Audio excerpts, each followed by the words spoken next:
What up, y'all? I'm Christopher Markland. And yeah, this review's been a long time in the making. I know it's been a minute since the last episode. That's right, the last and final episode of season 3, Ready to Love. So let's get into it.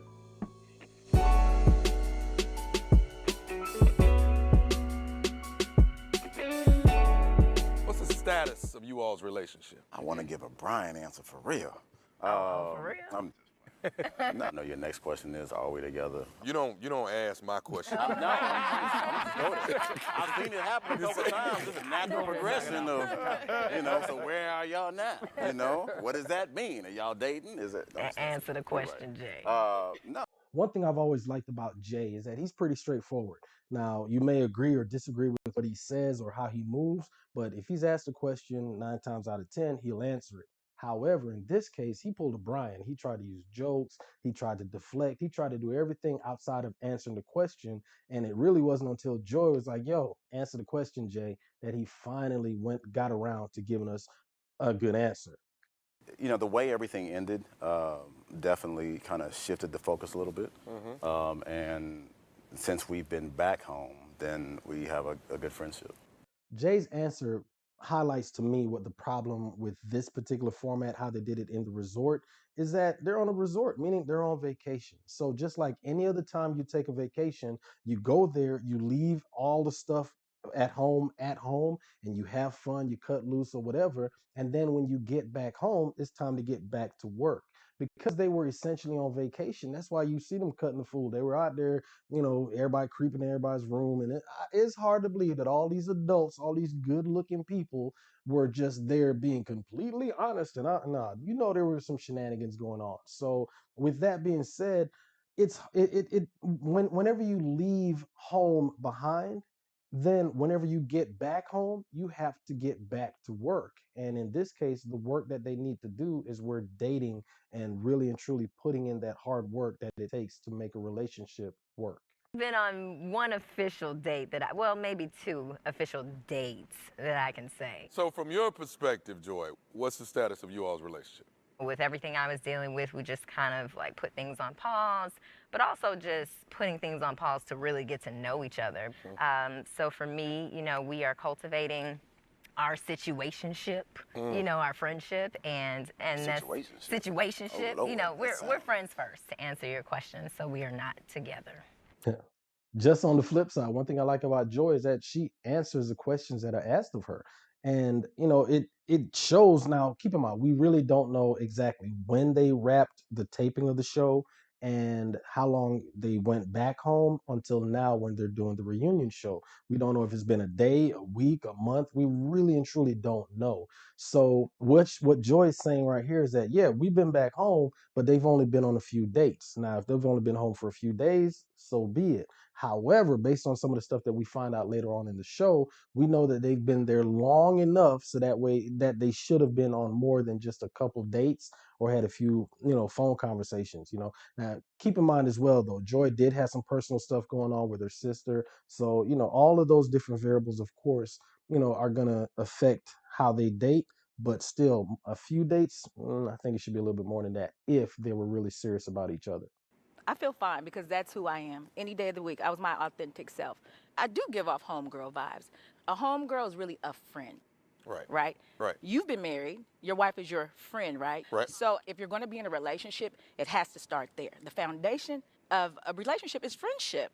Yes, you have to build a foundation of friendship. You got to have that foundation. I agree with that. However, there's a difference between a homegirl and someone that you're seriously considering for a relationship. And yes, you want to be able to have fun. You want to be able to joke. You want to be able to, just enjoy life with the person. That's fine. And I'm not saying that on the first date you start discussing mortgages like, we saw what happened in other situations, or be as heavy as Sam was. That dude there is like, bruh, lighten up a little bit. I'm not saying that you have to be that heavy, that deep, that intensive at the beginning.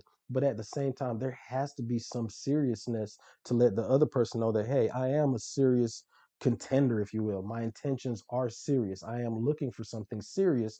Even though I may have a lighter side, I am serious in what I'm doing. And that, I think, is an issue that Danny did not project when she was on the show. It seemed like she was just there for fun and games. I'll be honest with you, Shay had the exact same vibe. It's just they're there having fun, but are they serious about being ready to love? Nah, not so much. Only because I knew I had a lot going on. You had a lot going on.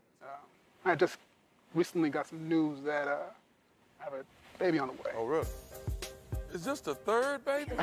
Y'all, I know I said a lot, but I pray that they do a better job of vetting the people that they bring on the show next season, because I know it's good for reality TV. I know it's good because, it keeps the blogs popping, it keeps the Facebook pages popping. Everybody's tuning to YouTube to do their analysis just like I am. That's all well and good. But if we're really looking at what this show is about, meaning these 10 men and 10 women are looking for love, if that's the case, then they have got to do better, because this is just not a healthy way of doing it. It's creating more problems than it's solving. So before you met all these people, you knew you had a child on the way. Right, but by then I was already locked in. So it's like, okay, what do I do? Like in jury duty, how you have the 12 jurors selected, but they have a couple alternates just in case.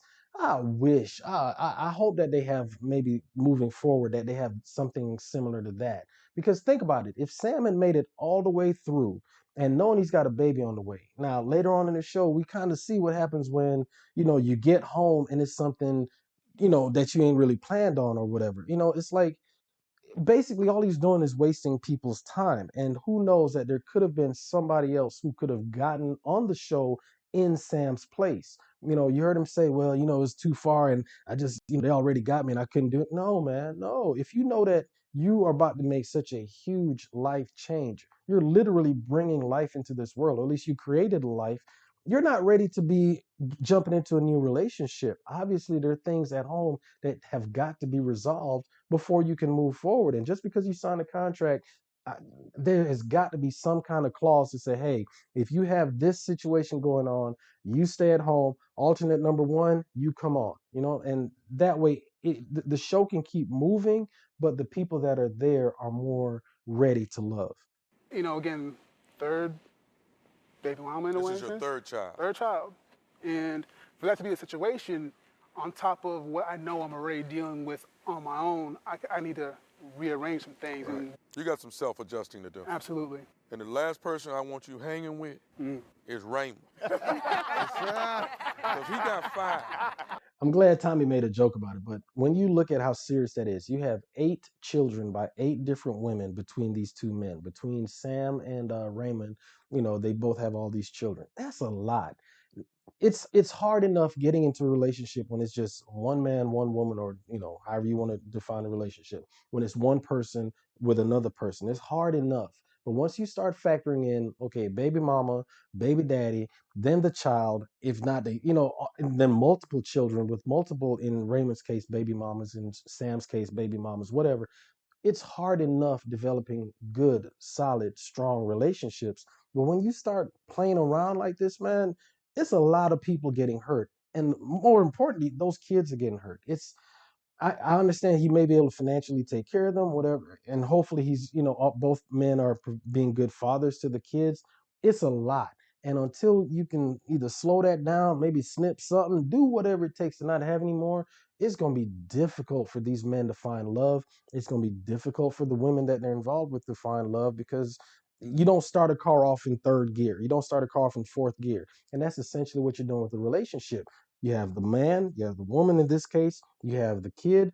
Then, if you get into a new relationship, the new person that comes into your life, all of those people trying to figure out how it's going to move, it makes it difficult for you to get started. You start off in 1st gear, then you build your way up. But when you're in a car, but in this case, with all these people, it's going to be hard, if not damn near impossible, for any of them to really, really, really find good, healthy, solid, long-lasting relationships. I was saying marriage is a commitment between 2 souls, pretty much. Okay. The paper is a safety net for you. It's legally binding. It's legally binding. But, you shacked for 10 years, you married. No. No, you're not. Well, you're not. No, You're not on paper, not. but You are not. not legally. But what's the difference in being with somebody for 10 years? Married is the difference. To me, that's just called man up. At this point, this dude should know better. Not only is he 52 years old, or however much they say is, how old he is, but on top of that, he's had the conversations with I think it was Adriana alone. It's like, hey, the issue that we have with you is that you're talking about shacking instead of, wanting to be married. Every woman on that show wants to be married. So it's not like he hasn't been educated as to what the process is at this stage in life. So he's still saying the same thing as when he was on the show. Yeah, we've been together 10 years. And, man, no, if you've been with a woman 10 years, marry her. Quite honestly, most dudes know that they're ready to be married probably about 6 months into the relationship, whether we want to admit it or not. When you're with a woman long enough, you know what? Yeah, this is who I want to be with.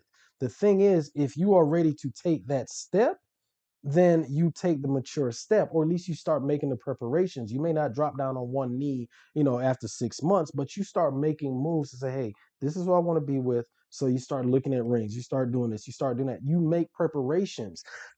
I really get the feeling that, remember way back when we kind of sort of had to figure out that Raymond was a musician. Nah, he was telling us every step of it. Yeah, I'm a musician. I hang with Tank. I do this, I do that.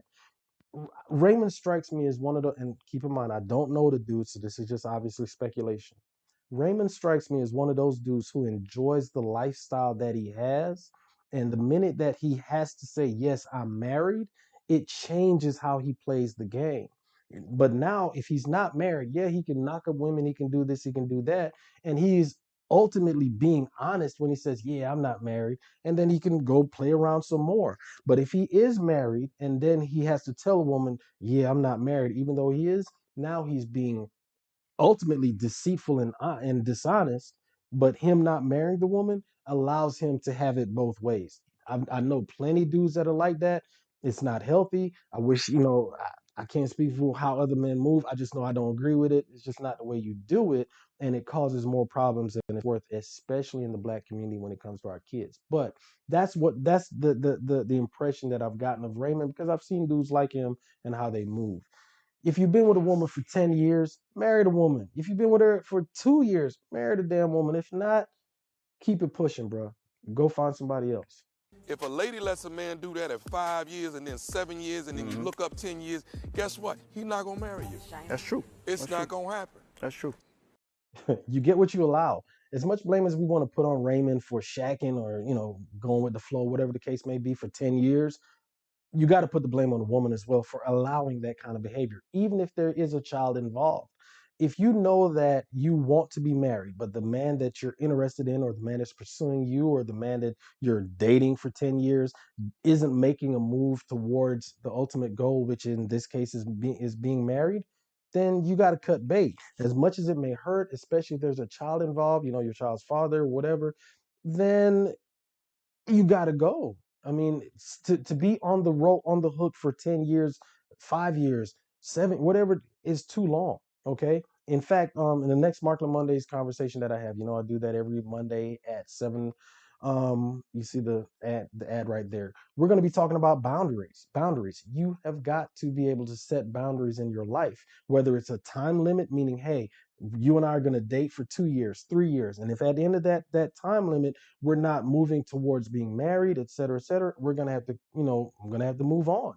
And that goes for both men and for women. It's all well and good that we're out having fun, but if you are dating with a purpose, meaning you want to be married, then sooner or later, just like anything else in life, you have to draw the line and say, hey, this is my cutoff point. This is what I'll allow, and anything beyond that, nope, not going to happen.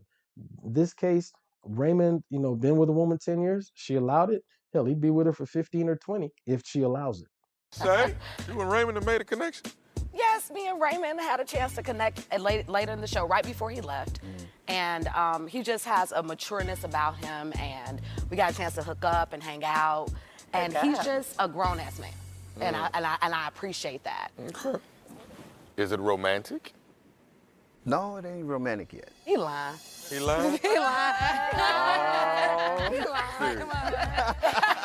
Once again, I don't know these people personally. We can only go off of how they present on the show. But it makes sense to me, or at least it's very indicative that what I would consider to be the least mature woman on the show, meaning just how she behaves or whatever, carries herself, would get with what would arguably be the least mature man on the show.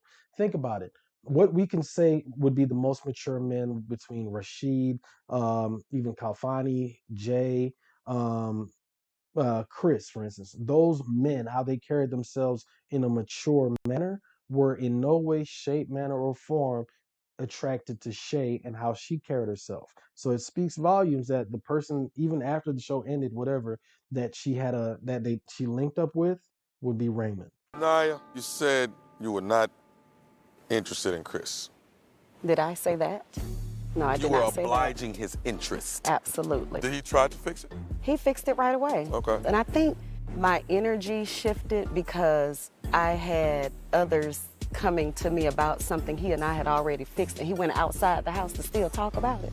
So is that where the tension came That's from? where That's where I the was tense like, responses because I didn't want came to from talk then. about that in front of everyone. It seems like a lot of people are using this reunion show to reinvent or to rehabilitate their image that they presented throughout the course of the show. Naya is no different. Now, she's saying that here, that her energy didn't shift towards Chris when the mortgage question came up, but when we watched it, it did. When she was talking to her cousin, that's when the conversation came up about, mortgages. So she was like, "Hey, I no, if his mortgages is, I'm not, he needs to pay the mortgage. We ain't splitting nothing around here." That's what she said. It kind of reminds me of the movie Shallow Hal, right? I always use that when it comes to discussions on dating and just people in general. But in that movie, Hal could only see women how they presented, how their true inner selves. No matter how beautiful they may be on the outside, if they had a bad attitude, bad personality, they looked hideous to him. And on the flip side, they could be unpretty as hell on the outside, but if they had a good personality, they came across as beautiful because that's what really matters. Looks may fade, but the being a good person, that's gonna last forever. That's the vibe I got from Naya damn near from the very beginning. Very beautiful woman, but the minute that thing seems, didn't go her way financially, or she just changed, and you kind of saw the real her, especially when she was eliminated from the show. He can't change how I feel about him. He can't change how I feel about him. How you feel about Edwin now? We do communicate quite often. Are you dating? We've dated. Dated is a dating. Is there a we're just- romantic interest? I would still say yes. Let me be clear on this. Yes, I would still date both of them. Tommy will always crack a joke or two, whatever. He's a comedian. That's what he does. However, if you notice that his energy right here is real sharp when he's dealing with Naya, and I really think that that's because he knows the kind of woman that he's dealing with. He knows how she was feeling him the first couple when they were in the Tommy's lounge or whatever, and then after everything changes, she was just, well, I'm just entertaining him, and like him, Chris is a pretty cool, straight up dude. He got no issues with him. And he was really feeling Naya. He was being vulnerable. He was being wide open when it came to her. And that whole switch up thing and how she flipped it, that kind of, that shows her personality. And we especially got to see her personality when she got eliminated. He can't change how I feel about him. He can't change how I feel about him. How you feel about Edwin now? We do communicate quite often. Are you dating? We've dated. Dated is a dating. Is there a we're just- romantic interest? I would still say yes. Let me be clear on this. Yes, I would still date both of them. Naya seems to be the kind of woman that does not want to be embarrassed. She doesn't want to be looked down, looked down on in any way, shape, manner, or form. So because of that, it would be one thing if she was able to walk out on her own terms as opposed to being eliminated. So because she was eliminated, she flipped it around to where, look, I don't want to be here. I'm walking out anyway. And so she'd much rather, show her ass on the way out, because that's a win-win for her, because she's showing her ass, which means that, hey, you're looking at her ass, which to her is a plus, as opposed to being eliminated for being an ass, which is really what happened. And that is not something that she could abide by. That's why she acted like that. The advice that I have for the ladies is to ask the right questions right in the beginning so you don't waste a lot of time. Do they bathe every day? Do they get their prostate checked? Are their teeth real? Do they keep their teeth clean? Some of the men just aren't ready to be what I need in my life. I didn't like anyone through this process. I was never intrigued with Edwin. Chris, you know, those were his feelings, and hopefully he gets some help for that. Hurt people hurt people. That's why I'm always preaching therapy, man. You got to heal yourself, because we see what happened there. Some people, when instead of waiting to be hurt, they lash out and hurt the people around them, and it's a defense mechanism. And I think that that's what we're seeing there with Naya. You know, when Chris didn't say what or perform the way she wanted him to in regards to the money, then she latched on to Edwin. However, when Edwin didn't protect her from being eliminated, and now she's off the show, you see she's dogging out Edwin. I wasn't interested in Edwin anyway, or whatever. So if we can say whatever we want to about, you know, I was just acting out, or I was just tripping, I was just talking shit, whatever she says, the bottom line is hurt people hurt people. And if that is any indication, which obviously it is, for her personality, that's not a good look, especially at 30 something. What's she, 34, 35 years old? Nah, that's not a good look at all. Okay. Come back in here. To do what? No, my boyfriend meeting me in Atlanta, so. Who? So you came on the show with I came on the show with lots of potentials already in store that already passed the test. Why did you come then? Because it sounds like you knew you wasn't ready, you wasn't kind of open to this process. No, I've always been ready. I'm ready. These 10 here weren't for me, but it's a few others that might be. We'll see. Wow, indeed. Look, I'm all about, you got to have self-esteem. I mean, you have to feel highly of yourself. You have to know that you are the best thing ever. I get it. However, there is no way in hell I would want to be the dude that's watching this and be like, you know what? That's the kind of woman I want in my life. Woo! I cannot even imagine having that on a daily basis. I mean, if she and Edwin have something going on, more power to them. But I mean, I don't know if she came on the show. Maybe she just wanted exposure. Maybe she just wanted, you know, to get some Instagram likes, or I don't know. If she wanted exposure, mission accomplished. I guess she got it. But if that is who she really is on the daily, no thanks. I'll pass. Naya, if I heard it correctly, you said you had a boyfriend in Atlanta? Yeah, I was talking. You was talking. Okay. That's what it is. Yeah. Say, hey, I'm going out, guns blazing. All right. Boy, they really are letting her off easy, man. Bad behavior is bad behavior. And I mean, nobody's calling it out. I get it. If she was talking shit, so be it, you know. But I mean, the way she left and was talking about, I got a boyfriend in Atlanta, I got this, and now, I mean, man, call that out. It's bad behavior, man. That's, you know, you got eliminated from the show. But to say, well, I didn't want to be here anyway, none of the men, man, call that mess out, man. You just can't allow that kind of crap. Just call it out. And nobody seems to be doing that. Do you wish you would have handled this differently? No way. I The handled it. elimination part? I mean, No. What about you, Edwin? She said she wasn't into you. You know, I honestly, I'm gonna tell you like this. When you're in that moment, I could only go based off of the energy that was going on at that moment. So her and I had this discussion even after it, and I knowing the personality and the person that she is, even when it was said, I still know that it wasn't necessarily directed towards me. She could have said that all day long. When people show you who they are, you better believe them. I get it, Edwin. If you want to believe that she was just talking shit, whatever. But bruh, the flags that are coming off of her are the same color as your pants, man. And that's a warning. You need to know that who she is. And just like you said, you got your own stuff that you're going through. You're going through your own healing process. If you're trying to heal yourself with negativity, allowing a negative person into your life is not necessarily going to be conducive to the healing that you're seeking. So, I mean, I don't know what kind of private conversations they have. Obviously, they know each other better and they have a relationship. They have some kind of understanding between the two of them that we're not privy to. But based on what we're seeing here on the show, nah, I don't think that's good for you, Edwin. Outside the box to try to find love. It did make me realize that I am consistent in how I am in life. If it's work, I'm all in. Family, I'm all in. If it's somebody that I'm into, I'm feeling all my attention, I'm all in. So it was amazing. I mean, I didn't find the love, but, you know, my queen out there waiting. You know, I'm not looking, but I'm here to be found.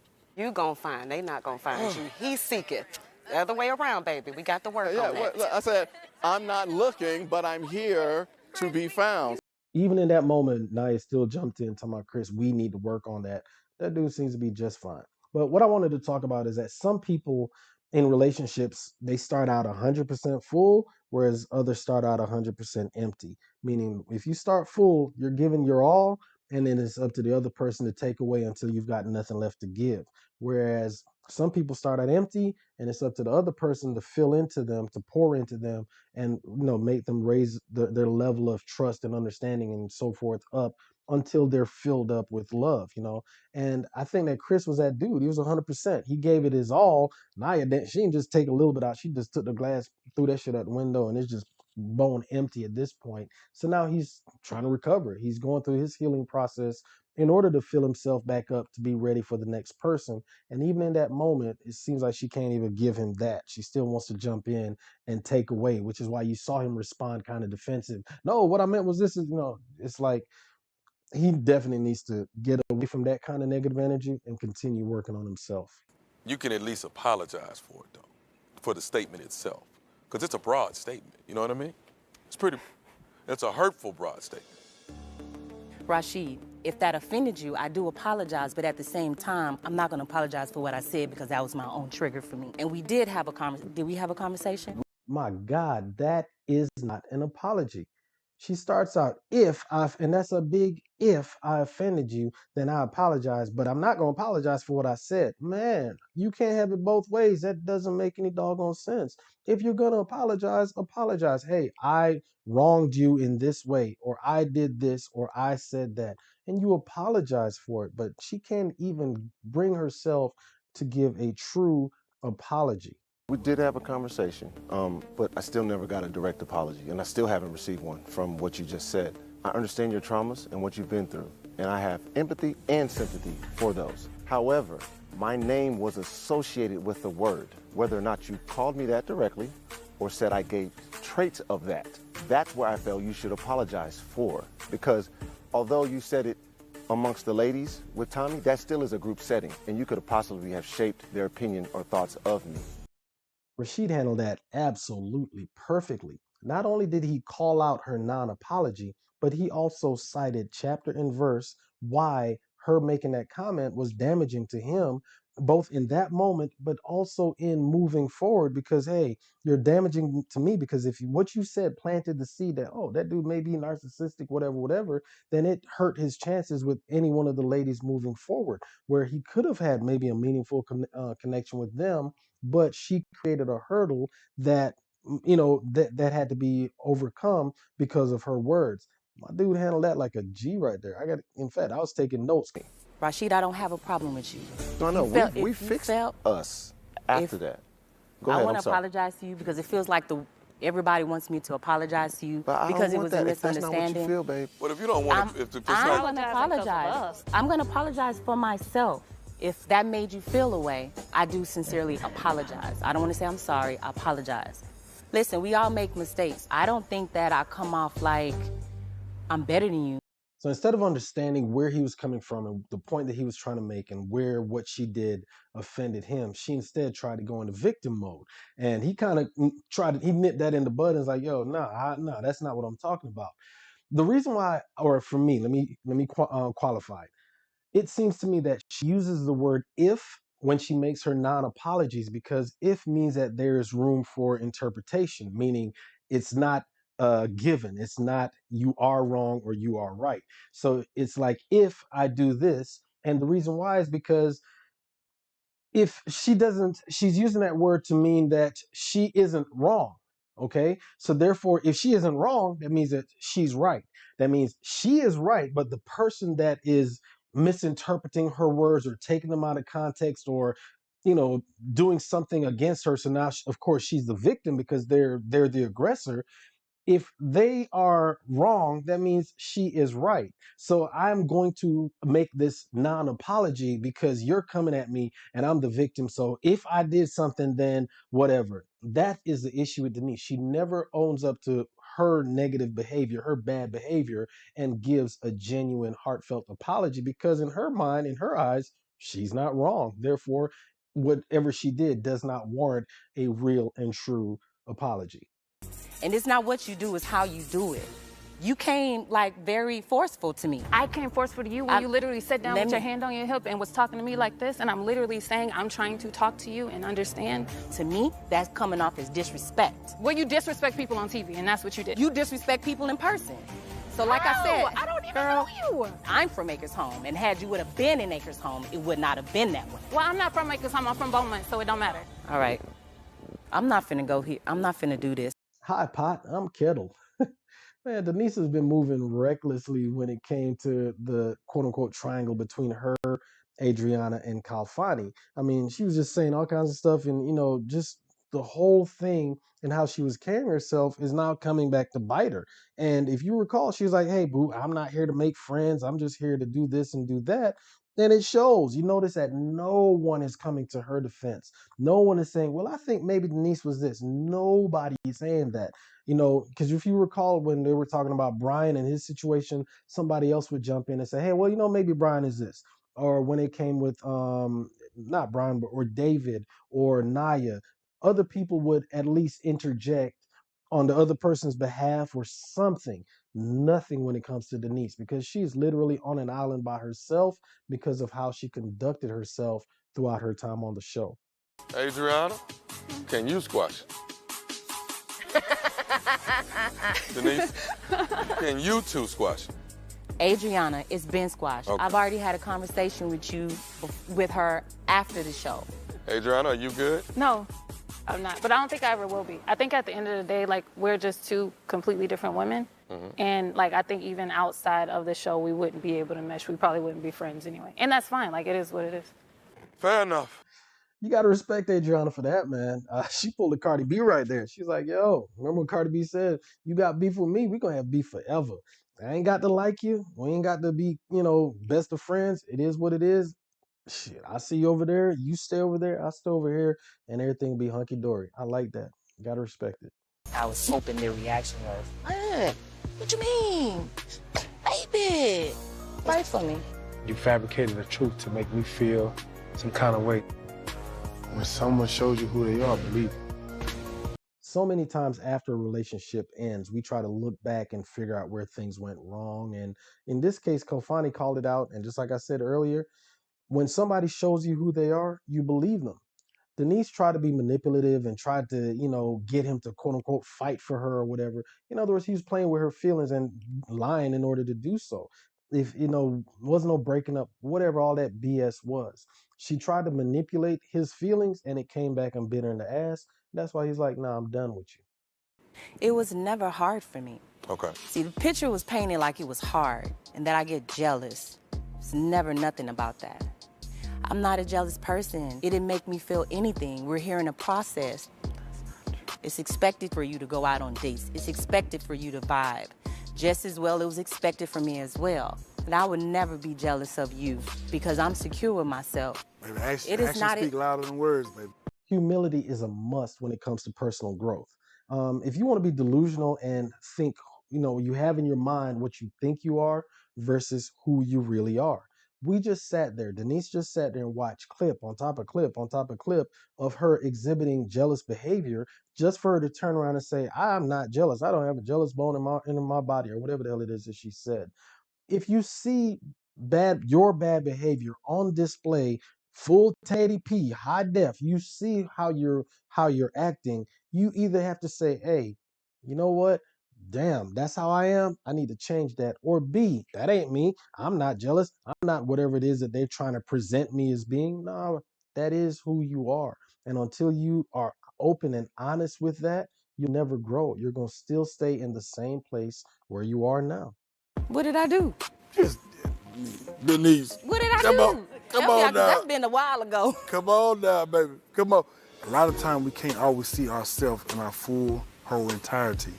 If I ask you about your back right now, you can't give me a description of every detail. On my back? Yes. I can. Basically, I'm saying that to say that sometimes it takes an outside perspective to point something out to you that you may not be aware of, and the way you accept it tells a lot about a person. Yep, Denise is able to see every aspect of her own back because, well, she's Denise.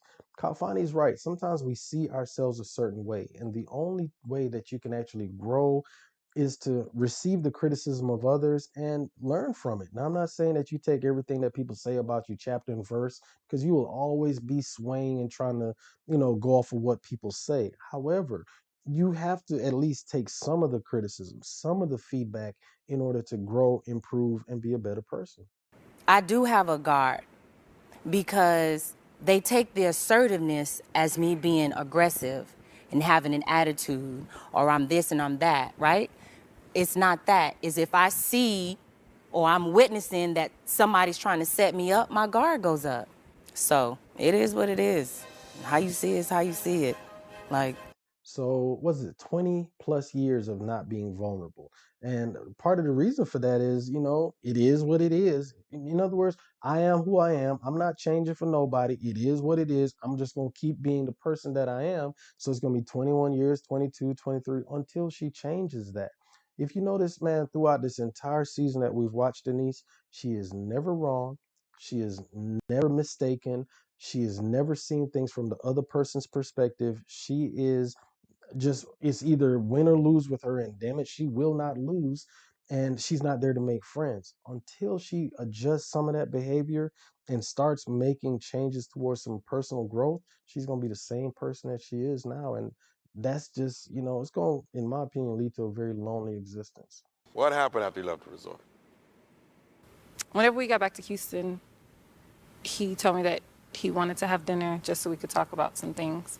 And he told me that he had an ex come back in the picture and that it was a better decision for him to pursue her because she already had a great relationship with his kids. The what?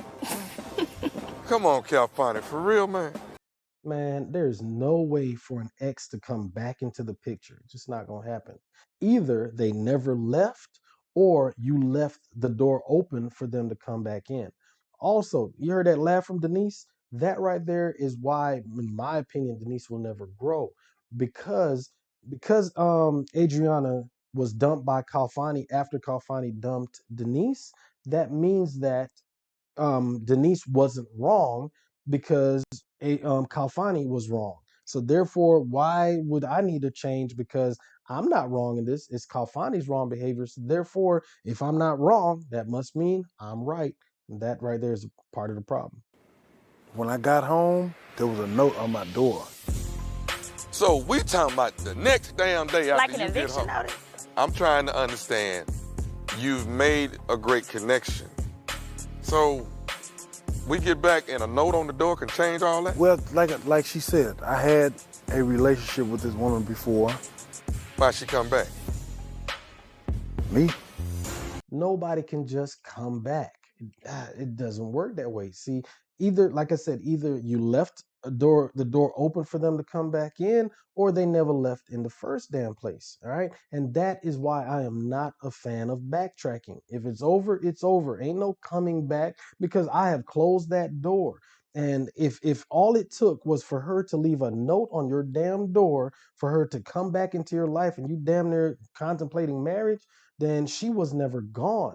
I'm a writer. Ain't no note, ain't nothing I can write that I can craft and get in front of my keyboard and make a damn note that is that powerful, that persuasive to make any one of my exes want to come back in my life. Why? We're done. There is no backtracking. The doors are closed. I'm out of their life. They're out of mine. It makes no sense. Kalfani he didn't close those doors, and when he went back, the person that is quote unquote his ex is now back. And you in love with her? I am. You gonna marry this woman? More than likely. My man said, I am. He's still in love with her. That means that they never ended things. If you don't get me wrong, you're not just gonna stop loving somebody. You're always gonna have love for somebody. But if you're not in love with them anymore, you can then move on with your life. They can move on with theirs. Think of it. For them to have quote unquote broken up, nothing. I don't know what changed that a note on the door would erase all that. Either she left him for a reason, he left her for a reason, they left each other because of a situation or a reason. either if those things are not resolved, meaning, you know, we're done, we're not going back because I'm leaving you because of this and I'm not coming back. You're leaving me because of this, you're not coming back. If that is done, then it's done. You move on with your life. That person's not coming back in. But if all it took was a note and he's back in her life, that means that he didn't do the work to get over that past relationship to be ready for the new one with Adriana. And because of that, now he's wasted everybody's time. He's wasted his own, he's wasted Adriana, and it's just messed everything up because he didn't handle his business and end the relationship the way he should have. Part of the reason why I chose Kalfani was because he's like, you know, I'm here to fight for you. I'm here, I want you. I want you on my arm. I want, you know, all this, I want this. And then it was like I had a bubble, and as soon as we got home, it just plop, there you go.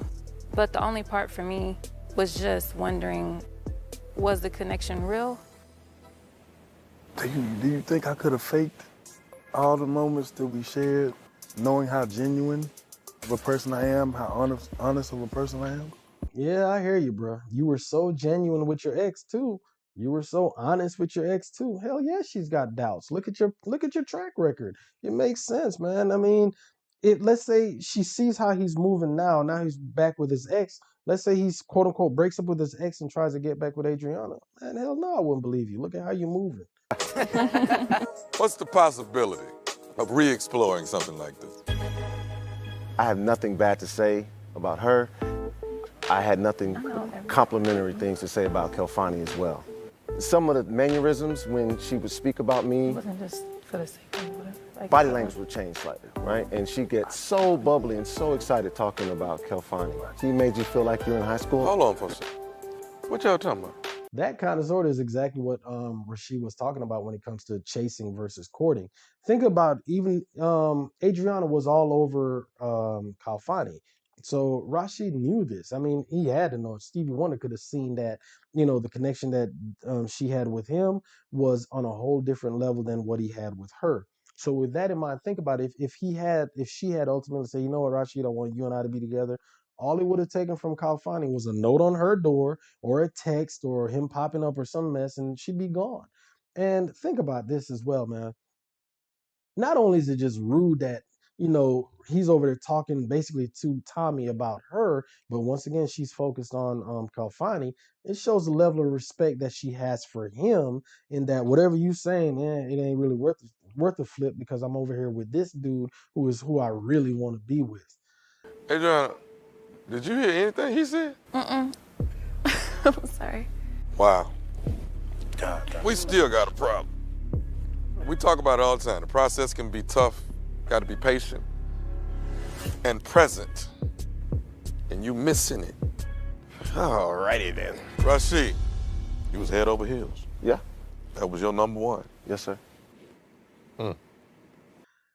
Like I said, a lot of these dudes, man, they dodged quite a few bullets, man, from Rashid to David to Chris to, you know, if they had ultimately ended up with the women that they were most interested in, they would have really, really been hurt. And the same kind of goes for Alex as well. If she had stuck around and with Brian, she would have been hurt the same way. A lot of people. I'm glad that they got on the show, and I'm hoping that they learned something from it. But they really, really dodged some bullets. I'm sorry.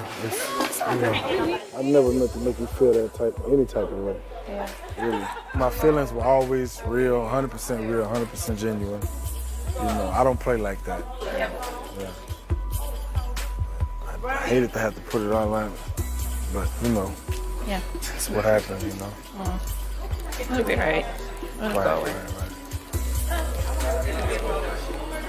Hopefully We done now. I know. Yeah, they're definitely done. I'm sure there may be some truth in what he's saying, that he really was feeling her, but the fact of the matter is he was not over his ex. Therefore, his ex came in the picture and Adriana was out. Now, y'all know that old saying that the best way to get over somebody is to get under somebody else, or in the case of men, get in some whatever. You know, that's not true, because we see here what's going on. He never got over his ex, and no matter what Adriana did, or, you know, no matter what reality show he would have went on, it would have been the same situation. You cannot move forward with a new person until you have corrected and fixed all of the stuff from the past relationship. He didn't put in that work, and now you see how Adriana's feelings are hurt. All right. That's it for us tonight. Hope you guys at home had as much fun as we did. Big shout out to all our singles for an incredible season. Give it up for yourselves. Come on, come on, come on. Make sure you all keep the conversation going using hashtag readytolove. I'm Tommy Miles. I'll see you next time. So this season is over. It's a wrap. We had a couple people that had relationships, and it seemed like most of them hooked up after this show had ended. You know, we had David and Alex, Raymond and Shay, Edwin and Naya, Jay and Joy, and it looks like a couple other people like their relationships didn't work out after the fact, Kalfani and Adriana. It seems like most of the people on the show, they learned something. There was some kind of positive takeaway, from it. I learned this, or I learned to look at that. There was some kind of growth, and then in others, they started out who they were and they ended who they were. Denise, Naya, a couple other people. So overall, it was. I mean, you cannot say that this show was not entertaining. This was by far, I think, the most entertaining episode, but it was also the most annoying because for me, it seemed like the people on the show weren't there for it. It was just a lot of immaturity in a lot of ways. I really, really, Lord God, I hope that they do a better job of vetting the people for next season. And, so that the people that they bring on are more ready to love and not ready for drama, not ready for reality show antics, just really grown people looking for love. This crew, we can say, was mature. It wasn't like a lot of childish behavior. I can say that, but it was just a lot of shenanigans. And I'm hoping that next season will be a lot better. I'm hoping that it's in another city. I like the fact that they moved it out of Atlanta. And this season we're in where we're in Houston. Hopefully, maybe they can do something like, let's say, New Orleans or maybe Vegas or even Charlotte. I don't know, just a different city so you get a different vibe, different feel. But overall, I enjoyed it. I appreciate each and every one of y'all that stuck with me through these reviews.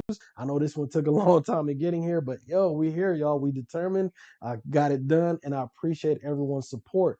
Like I was telling y'all, my third book will be coming out probably in another month, if not two. So please support your boy. I appreciate each and every one of you guys that have been with me through this journey. I'll be back at it next season, and I'm also going to be doing some other videos in the meantime. So thank you once again. Y'all have a good one. Y'all stay determined.